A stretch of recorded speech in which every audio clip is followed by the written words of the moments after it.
यो चाहिँ मेरो लाइफको सबैभन्दा राम्रो दिन थियो। Hello everyone, it's me Saraswati Rana. If you like the video don't forget to subscribe the video and like the video. आज चाहिँ म फाइनली पहिलोचोटि चाहिँ प्लेनबाट ट्राभल गरिरहेको थिएँ, जहाँ चाहिँ म काठमाडौँदेखि चाहिँ नेपालगञ्ज आइरहेको थिएँ। अनि त्यहाँ गएर चाहिँ अब गाडीमा चढेँ, मेरो प्लेन भएको ठाउँमा आयौँ। अनि त्यहाँ चाहिँ कसम से यो त्रिभुवन इन्टरनेसनल एयरपोर्ट चाहिँ यति ठुलो थियो नि। अब प्लेन त अब इमेजिनेरीभन्दा अब अधभन्दा नै निस्क्यो, तर एकदमै राम्रो थियो कि एयरपोर्टहरू क्लिन थिएन। तर नेपालगञ्जको चाहिँ त्यति छैन। अनि त्यसपछि चाहिँ अनि मैले सोचिरहेको थिएँ एकदमै राम्रो राम्रो सिटवाला, अब भित्र जान्छु, अब हुन्छ नि टिभीमा देखाएको टाइपको सोफावाला। तर अफकोर्स एक्सपेक्टेसन भर्सेस रियालिटी जस्तै भयो मसँग पनि। तर केही छैन, त्यही पनि बस्यौँ। अनि त्यसपछि अनि त्यहाँ गएर चाहिँ अनि म र ड्याडी चाहिँ त्यहाँ बसेको थियौँ। अनि ड्याडी भिडियोमा आइराख्नु भएको थिएन। अनि मैले चाहिँ यसो आउनु न ड्याडी हजुर पनि भनेको थिएँ।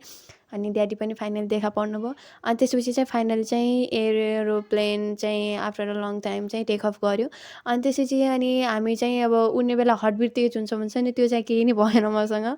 यो थियो काठमाडौँ भ्याली। यति ठुलो छ कि क्याप्चर गरेर पनि भ्याउँदैन। त्यही अगाडि बढ्दा चाहिँ यस्तो दामी हरियाली देखेको थियो कि म हजुरलाई। जब प्लेन माथि गयो, मैले चाहिँ साथ दुर्गा माताको दर्शन पाएँ। साँच्चै भनेको यति राम्रो भ्यू देखेँ नि मैले। मेरो लाइफको सबैभन्दा राम्रो भ्यू थियो कि। अनि त्यसपछि चाहिँ म चाहिँ यही भ्यू इन्जोय गर्न लागेँ। यदि हजुर पनि एरोप्लेनमा बसेपछि चाहिँ यस्तो राम्रो भ्यू चाहिँ स्किप नगर्नु होला, म त यही सजेसन दिन्छु। आजको लागि यति नै, म हेर्दै जान्छु। Bye bye, टुडल्स।